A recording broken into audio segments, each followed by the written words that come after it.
It's nearly a week to the governorship election in Anambra State. The chairman of the Independent National Electoral Commission summoned this meeting to bring the political parties to the election on the same page. The commission has established additional polling units but would not allocate voters to any of them. The Anambra governorship election is the first that voting is taking place in polling units since the recent successful conversion of voting points to polling units arising from the expansion of voter access to the polling units in Nigeria.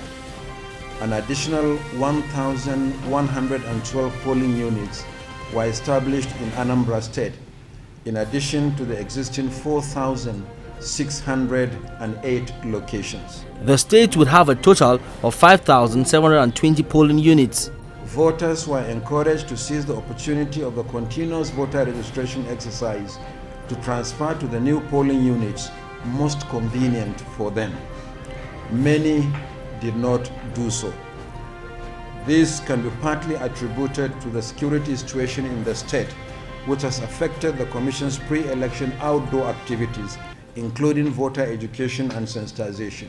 But there are concerns that there will be low voter turnout because of emerging security challenges in the state. In the week, unverified reports across multiplicity of media had it that over several thousands of adult staff recruited for the post are declining to go to the state on account of the high insecurity in the state. But the actions and inaction of non-state actors seem to be throwing spanners in the works, as wanton killings and destruction of property have continued unabated. There have been several assurances by security forces and other parties to the election that all will be well. Sifon Esien, TVC News, Abuja. Here to garner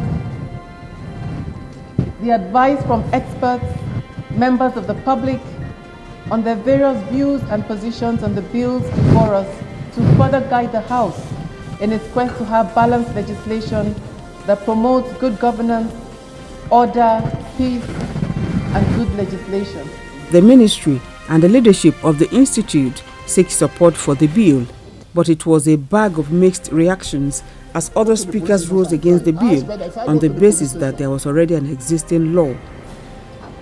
This proposed bill looks more like a copy and paste work from the already CPN Act 49 of 1993.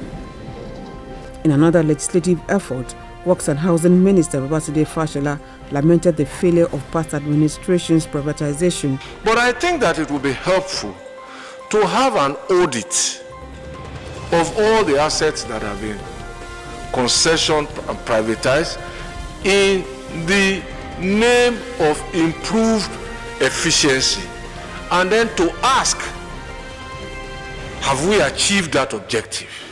If by now we have commercialized or privatized, let me use the word privatized, 234 enterprises in Nigeria, and we said is to create wealth and address the issue of poverty, and as we speak we are the poverty capital of the world, something is wrong with that policy. To be or not to be, all eyes are on the Parliament as it concludes work on the bill for upward passage to Mr. President for assent.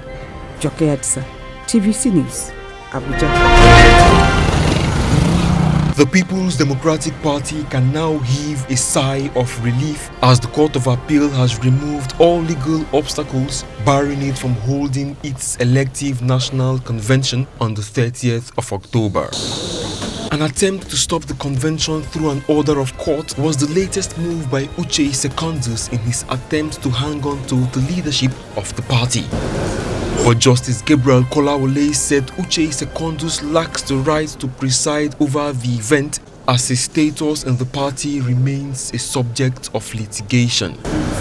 He made reference to the balance of convenience and faulted the appellant's decision to wait until few days to the convention before filing his application. The court took the view that because of all the arrangements that the party had made, and also all the expenses that they had incurred, that the injunction will not be accepted.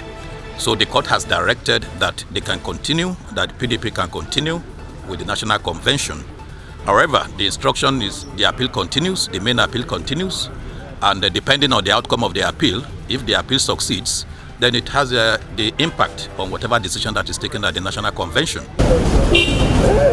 For Uche Secondus, the legal battle continues. His counsel says they remain optimistic of victory in this same court in the appeal challenging his removal from office.